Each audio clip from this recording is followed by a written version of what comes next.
En el corazón bullicioso de la Ciudad de México, donde el smog a veces velaba el Popocatépetl a lo lejos y el sonido incesante de los claxones y los pregones se fundía en una sinfonía urbana, la vida de Ricardo Flores transcurría con la cadencia predecible de un reloj suizo. Eran las 6 de la mañana y los primeros rayos del sol apenas se asomaban por las rendijas de su pequeño apartamento en la colonia Portales, tiñendo de un dorado pálido las fotos familiares que adornaban la sala. Ricardo, de 38 años, ya estaba de pie, el aroma a café recién molido y pan de dulce llenando el aire.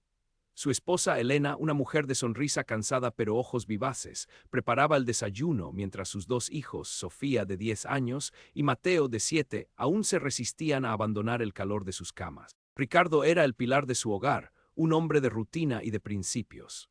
Su chamba como encargado de logística y administración en la comercializadora del Valle, una empresa con casi 50 años de historia dedicada a la importación y distribución de maquinaria industrial, era más que un simple empleo. Era su identidad, su sustento y su campo de batalla diario contra la ineficiencia.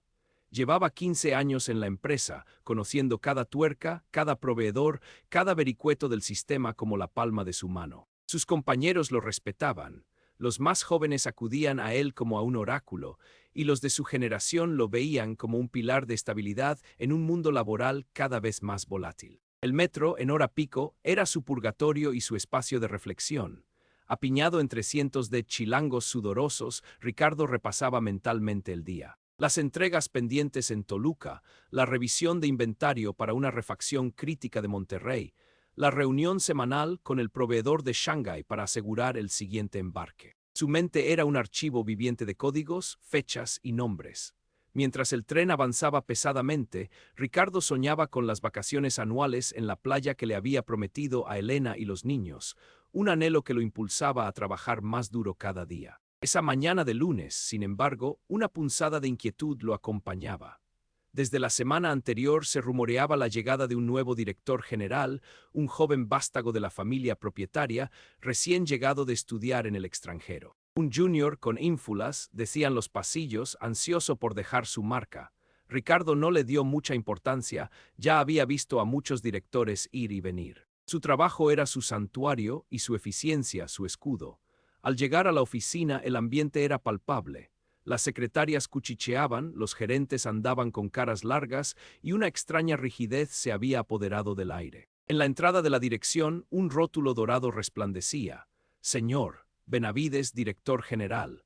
Era joven, quizás de 30 años, impecablemente vestido con un traje de corte europeo, su cabello perfectamente peinado y una mirada que oscilaba entre la altivez y la inexperiencia. Ricardo lo observó desde la distancia, antes de sumergirse en su rutina. Apenas había abierto su correo electrónico cuando una voz, gélida y autoritaria, resonó en el intercomunicador. Ricardo Flores, a la oficina del director general, ahora mismo. Ricardo sintió un escalofrío. Era inusual. Se puso de pie enderezándose la camisa y caminó por el pasillo, percibiendo las miradas curiosas de sus compañeros. Al entrar en la lujosa oficina, recién redecorada, el señor Benavides estaba de pie frente a una ventana con vistas al Paseo de la Reforma, dándole la espalda a Flores. Tome asiento, dijo Benavides sin volverse, con un tono que no invitaba a la discusión. Ricardo se sentó en una de las sillas de diseño incómodo. Mira, Flores, continuó Benavides, finalmente girándose para mirarlo con una frialdad calculada, no me ando con rodeos. Soy un hombre de acción y mi visión para comercializadora del Valle es radical. Necesito gente con otra visión aquí, gente joven con ideas frescas, gente que hable inglés fluido, que maneje software de última generación, que entienda las dinámicas del mercado global. Tú, con todo respeto, eres parte del pasado, tu perfil es obsoleto, estás despedido, tu liquidación estará lista al final del día, no necesito que regreses mañana. Ricardo sintió como si un puñetazo invisible le hubiera arrancado el aire de los pulmones. Sus manos se aferraron al reposabrazos de la silla. Despedido, pero señor Benavides, llevo 15 años en esta empresa. Conozco he manejado los proyectos más complejos, he salvado tratos al borde del colapso. Soy el único que entiende el sistema de inventario antiguo que aún usamos para la maquinaria pesada. Soy el contacto directo con los proveedores de China desde hace 10 años. Mi experiencia, Benavides lo interrumpió con un gesto desdeñoso de la mano, Experiencia Flores es lo que tenemos en los libros de historia. Yo hablo de innovación, de eficiencia. Tu sistema antiguo es precisamente lo que quiero erradicar. Los contactos, los datos, todo está en la nube, en CRMS que mis nuevos gerentes implementarán. No hay nada que discutir. Es mi decisión. El mundo cambia, Flores, la empresa también, y tú lamentablemente no te adaptaste. La voz de Ricardo se quebró, y mi familia, señor Benavides, tengo 2 hijos, una hipoteca. No puede hacerme esto. En mi primer día bajo su dirección, el primer día es precisamente cuando se establecen las reglas, Flores, replicó Benavides, volviendo a mirar por la ventana. Sus problemas personales no son asunto de la empresa, ya puede retirarse. Ricardo se levantó, el corazón latiéndole como un tambor desbocado. La humillación era profunda, corrosiva. Su dignidad pisoteada. Salió de la oficina con la cabeza gacha, sintiendo las miradas de lástima o de alivio de sus excompañeros. Recogió sus pocas pertenencias, la pequeña planta que le había regalado Sofía, las fotos familiares. Entregó las llaves, la tarjeta de acceso. Se sentía vacío, un fantasma en el lugar que había sido su vida por tanto tiempo. El viaje de regreso a casa fue un tormento. Las luces del metro, que antes le parecían el pulso de la ciudad, ahora eran destellos de un futuro incierto. ¿Cómo le diría a Elena? ¿Cómo explicaría a sus hijos que papá ya no tenía trabajo? La idea de las vacaciones en la playa se desvaneció, reemplazada por el terror de no poder cubrir los gastos básicos. Al llegar al apartamento, Elena lo recibió con su acostumbrada sonrisa, pero al ver el rostro demacrado de Ricardo y la caja de cartón en sus manos, la sonrisa se le congeló. ¿Qué pasó, mi amor?, preguntó con un nudo en la garganta. Ricardo, sin poder contenerse más, se derrumbó en sus brazos. Me despidieron, Elena. El nuevo jefe dice que soy obsoleto, que soy del pasado. Las palabras apenas salían, ahogadas por la vergüenza y el llanto silencioso. Los días siguientes fueron una espiral de angustia. Ricardo, un hombre orgulloso y trabajador, se sentía inútil. Pasaba horas frente a la computadora, revisando portales de empleo, enviando currículums que parecían perderse en el éter digital. Las llamadas no llegaban. La ansiedad se apoderaba de él al ver las miradas preocupadas de Elena, al escuchar a Sofía preguntar por las vacaciones o a Mateo pedir un juguete que sabía no podían comprar. La primera semana pasó lentamente. El dinero de la liquidación, aunque decente, no era infinito y los gastos cotidianos no daban tregua. La renta, la colegiatura de los niños, la despensa. Cada peso que se iba era un peso menos para el futuro incierto. Ricardo sentía el peso del mundo sobre sus hombros, pero no se permitía caer en la desesperación. Recordaba las palabras de su padre: en la adversidad, mijo, es cuando se ve de qué madera está hecho uno. Mientras tanto, en Comercializadora del Valle, la euforia inicial del señor Benavides se disipaba lentamente. Implementó sus innovaciones con fervor, despidiendo a otros empleados obsoletos y contratando a jóvenes graduados con maestrías y perfecto inglés. Los nuevos sistemas de software, sin embargo, no eran compatibles con todas las bases de datos históricas. Los proveedores chinos, acostumbrados a la relación personal y la confianza cultivada por Ricardo durante años, no respondían con la misma celeridad a los correos electrónicos formales de los nuevos gerentes. Pequeños errores, que antes Ricardo corregía al instante, comenzaron a acumularse. Pero el verdadero problema se gestaba en silencio. El último proyecto crucial en el que Ricardo había trabajado era la preparación del Informe Anual de Cumplimiento Normativo y Auditoría Externa. Un documento voluminoso y complejo, esencial para la continuidad de las operaciones de la empresa, ya que contenía todos los datos financieros y operativos que debían presentarse a los reguladores y a los auditores externos para mantener las licencias de importación y exportación. El plazo de entrega, inamovible, era el viernes de esa misma semana.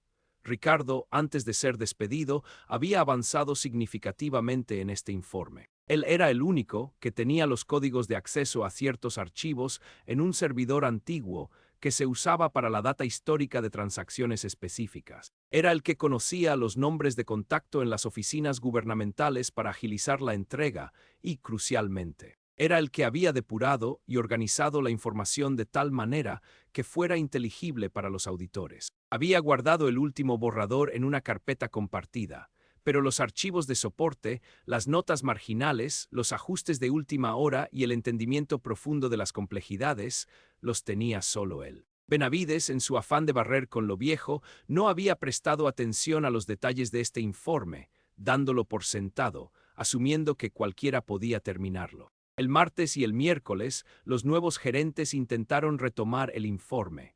No podían encontrar ciertas cifras, los accesos a los servidores antiguos les eran negados o resultaban demasiado complejos. Las llamadas a los contactos gubernamentales eran respondidas con burocracia, no con la eficiencia que Ricardo había forjado con relaciones personales. El ambiente en la oficina de Benavides se tornó tenso. Los nuevos gerentes, acostumbrados a la teoría, no sabían cómo manejar la realidad de los archivos fragmentados y las relaciones personales que Ricardo había cultivado. El jueves por la mañana, la crisis explotó. Un gerente de auditoría, un tal Lick Fuentes, llamó a Benavides con voz alarmada. «Señor Benavides, el informe de cumplimiento. No tenemos la información completa. Faltan los datos de las transacciones de maquinaria pesada de los últimos 3 años y la conciliación bancaria de las operaciones con Asia no cuadra. El plazo es mañana, señor Benavides. Si no se entrega, la multa será millonaria y podemos perder las licencias de importación. Esto es gravísimo». Benavides palideció. Había asumido que el informe era algo rutinario. Ahora el pánico se apoderó de él. Preguntó a sus gerentes, que balbuceaban excusas. Lo estaba haciendo el tal Flores, ¿verdad? Nadie más sabe. Todo está en su cabeza, señor Benavides. La realidad lo golpeó como un rayo. Había despedido al único hombre que entendía las entrañas de ese informe vital. Su arrogancia, su prisa por modernizar, lo había cegado. La tarde del jueves fue un torbellino de llamadas desesperadas. Benavides intentó contactar a Ricardo por medio de recursos humanos, pero el número estaba desactivado. Era el número personal que Ricardo usaba para la empresa y lo había cambiado. Benavides sintió el nudo de la desesperación en el estómago. La reputación de la empresa, su propio futuro, pendían de un hilo. Su padre, el dueño de la comercializadora, era un hombre de negocios implacable. Si esto salía mal, su carrera y su herencia familiar se irían por el caño.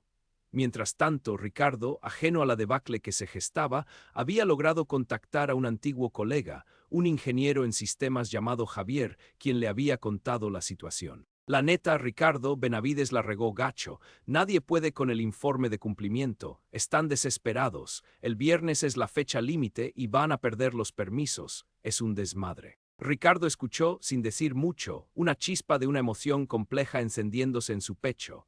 No era alegría por la desgracia ajena, sino una vindicación silenciosa, una confirmación de su valor. El viernes por la mañana, Benavides estaba al borde de un ataque de nervios.